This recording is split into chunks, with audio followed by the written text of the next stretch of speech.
खाना काबा में हजर अस्वद के करीब हुआ एक जिंदा दिल मौजज़ा। अल्लाह अकबर, तौबा इस्तग़फ़ार। अस्सलामु अलैकुम नाज़रीन, अल्लाह अकबर।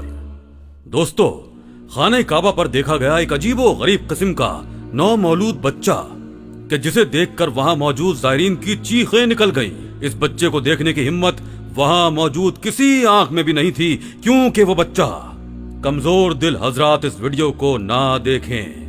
दोस्तों, इससे पहले कि हम इस वाक़े को बयान करें, आप लोगों से गुजारिश है कि अगर आपने इस चैनल को सब्सक्राइब नहीं किया तो अभी सब्सक्राइब कीजिए और बेल आइकॉन को क्लिक कीजिए ताकि हर नई आने वाली सबक आमोज वीडियो से आप मुत्तला हो सकें। जी तो दोस्तों, ये वाकया खाने काबा में आने वाले एक शादीशुदा जोड़े का है। इनके पास एक ऐसा बच्चा देखा गया कि उसे देखकर लोगों की चीखें बुलंद हो गई थी। हर आंख खौफ के मारे बंद हो चुकी थी। दोबारा ऐसा मंजर देखने की हिम्मत किसी ने भी नहीं की।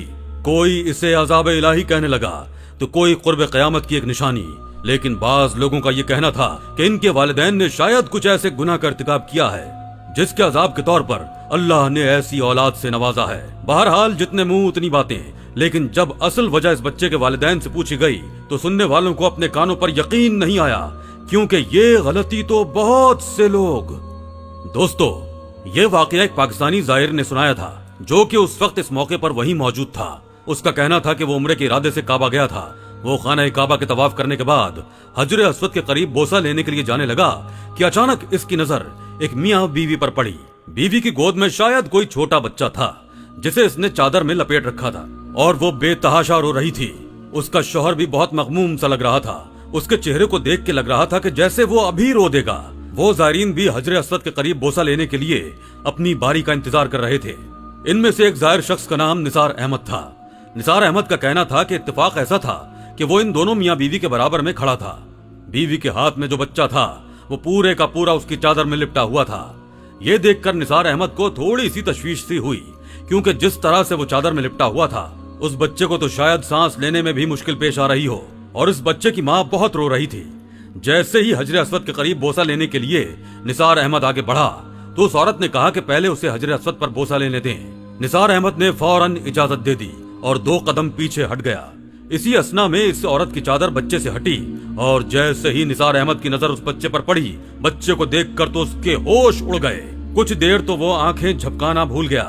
उसका दिल इतनी जोर से धड़क रहा था कि जैसे अभी सीना शिगाफ करके बाहर आ जाएगा। बेख्तियार इसके मुंह से चीख निकली थी। इस औरत ने जैसे ही निसार को देखा, फौरन दोबारा से चादर में अपने बच्चे को लपेट लिया। अपने शौहर का हाथ पकड़कर एक तरफ चल पड़ी। निसार अहमद ने आज तक ऐसा अजीबो गरीब किस्म का बच्चा नहीं देखा था, इसलिए दूर से हजर अस्वद का बोसा लिया और फौरन इस औरत और मर्द के पीछे चलने लगा। और भी जिन लोगों ने ये सब देखा था, सब हैरत की तस्वीर बने रह गए थे, लेकिन इन मियाँ बीवी के पीछे निसार अहमद ही गया। निसार को लगा कि ये इंसानी बच्चा नहीं बल्कि कोई और ही मखलूक है। इंसानी बच्चों जैसी इसमें कोई बात नहीं थी। निसार को लगा कि शायद ये कोई साजिश है कि बच्चा नकली है और इस बच्चे के अंदर कोई बम प्लांट किया गया हो, कोई मंसूबा बन रहा हो, क्योंकि वो मियाँ बीवी हर एक से कतरा रहे थे। इस तेजी में जाने कहाँ जा रहे थे। जब उन्हें ये मालूम हुआ कि निसार इनका पीछा कर रहा है तो बदहवास से हो गए। अब वो इतनी तेजी से चल रहे थे कि जैसे भाग रहे हों। निसार अहमद ने अपनी रफ्तार को तेज कर लिया।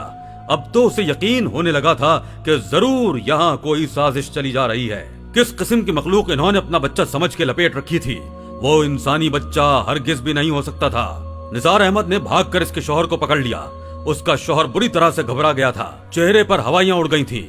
इस औरत से इसने कहा कि मुझे आपका बच्चा देखना है। ये सुनना था कि औरत ने इस बच्चे को अपने सीने के साथ भींच लिया। कहने लगी कि नहीं, मुझे अपना बच्चा किसी को नहीं दिखाना। निसार ने कहा कि मैं इस बच्चे को देख चुका हूँ, ये कोई इंसानी बच्चा नहीं है, ये कोई और ही मखलूक है, और अगर आप लोगों ने मुझे सच नहीं बताया तो मैं इंतजामिया से कह दूंगा। वहां पर इस वक्त बहुत से गार्ड्स और पुलिस के अहलकार भी घूम रहे थे। मियाँ बीवी बुरी तरह घबरा के कहने लगे कि खुदा के लिए किसी से कुछ मत कहना। वो निसार को अपने साथ अपने होटल में ले गए जहां वो वक्ती तौर पर रिहाइश पजीर था। वहां जाकर इन्होंने अपना बच्चा निसार के सामने रख दिया। इस बच्चे के चेहरे की हैयत ऐसी न थी कि कोई भी आंख भर कर उसे देख सके। आधा जानवर और आधा इंसान लग रहा था। निसार ने कहा कि मुझे लगता है जैसे ये आप लोगों का बच्चा नहीं है। ये सुन के वो औरत रोने लगी, कहने लगी कि ये हमारी ही औलाद है। शहरियार ने पूछा कि ये सब किस तरह से हो सकता है। इस बात पे इसका शौहर रोने लगा, कहने लगा कि ये सब मेरा कसूर है, ये मेरे ही अमल का नतीजा है اور اسی بات کی میں اللہ کے سامنے معافی مانگنے آیا تھا۔ پھر اس نے وہ حقیقت بتائی کہ جسے سن کر نثار احمد دنگ سے رہ گیا۔ اس شخص نے بتایا کہ وہ ایک بانجھ مرد تھا، لیکن اپنی خامی اپنی بیوی کے سامنے ظاہر نہیں کرنا چاہتا تھا۔ اس کی شادی کو جب 6-7 سال گزر گئے تو گھر والوں نے اور بیوی نے اس پر بہت دباؤ ڈالا کہ انہیں اولاد کے لیے علاج کروانا چاہیے، لیکن وہ شخص جانتا تھا کہ وہ باپ نہیں بن سکتا۔ اس لیے اس نے ایک ایسے ڈاکٹر سے رابطہ کیا جو ٹیسٹ ٹیوب بیبی کے ذریعے بچے کی افزائش کا سلسلہ جاری کر سکے، لیکن اس بات سے اس نے اپنی بیوی کو بے خبر رکھا تھا۔ اس علاج کے لیے بیرون ملک اپنی بیوی کو لے گیا۔ وہاں کے ڈاکٹرز نے اس کی بیوی کے ساتھ ایک انوکھا سا تجربہ کر دیا۔ مختلف جانوروں کا مادہ تولید اس عورت پر آزمایا گیا، جس کی وجہ سے اس کا پیدا ہونے والا بچہ انتہائی عجیب و غریب قسم کا تھا۔ اس کی ناک اتنی چھوٹی اور بھدی تھی جیسے کہ خنزیر کی ہو۔ اس کی آنکھیں گول بندر جیسی تھیں۔ اس کے ہاتھ بدصورت تھے کہ کوئی بھی شخص اسے دیکھنے کا متحمل نہیں ہو سکتا۔ جب یہ بچہ ان کے گھر پیدا ہوا تو دونوں میاں بیوی بہت پریشان تھے، اس لیے خانہ کعبہ آئے تھے تاکہ اللہ کے حضور دعا کر سکیں کہ شاید کوئی معجزہ ہی ہو جائے اور وہ بچہ انسانی روپ اختیار کر لے۔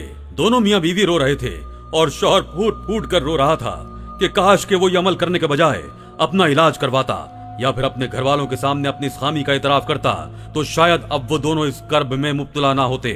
ٹیسٹ ٹیوب بیبی ایک جائز عمل ہے، لیکن اس کے لیے بہت ساری احتیاطیں علماء دین نے بتائی ہیں۔ ان کو مد نظر رکھتے ہوئے ہی مجبوراً اس عمل کی اجازت دی گئی ہے، لیکن دین کی رہنمائی بہرحال بہت ضروری ہے۔ ٹیسٹ ٹیوب بیبی کا عمل جائز ہے؟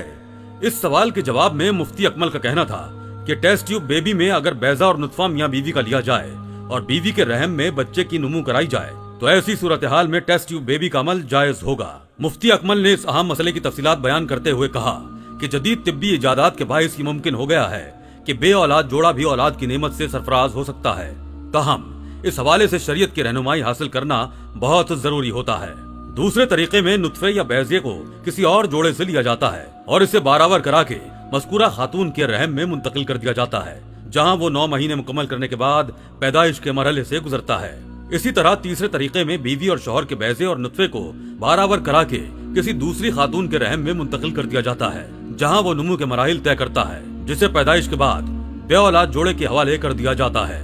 مفتی اکمل صاحب کا کہنا ہے کہ شریعت کے مطابق ٹیسٹ ٹیوب بیبی کی دوسری اور تیسری صورت کسی بھی طرح سے جائز نہیں ہے، البتہ پہلی صورت کو جائز قرار دیا جا سکتا ہے، کیونکہ اس طریقے میں نطفہ، بیضہ اور رحم ایک ہی بے اولاد جوڑے کا ہوتا ہے اور ان تینوں میں کوئی ایک چیز بھی کسی دوسرے جوڑے سے مستعار نہیں لی جاتی۔ اگر کسی بھی مسلمان جوڑے کو یہ طریقہ علاج کروانا بھی ہے تو ضروری ہے کہ مکمل جانچ پڑتال اور رہنمائی حاصل کی جائے تاکہ غیر ملکی ڈاکٹرز کے تجربے کی بھیٹ نہ چڑھنا پڑے۔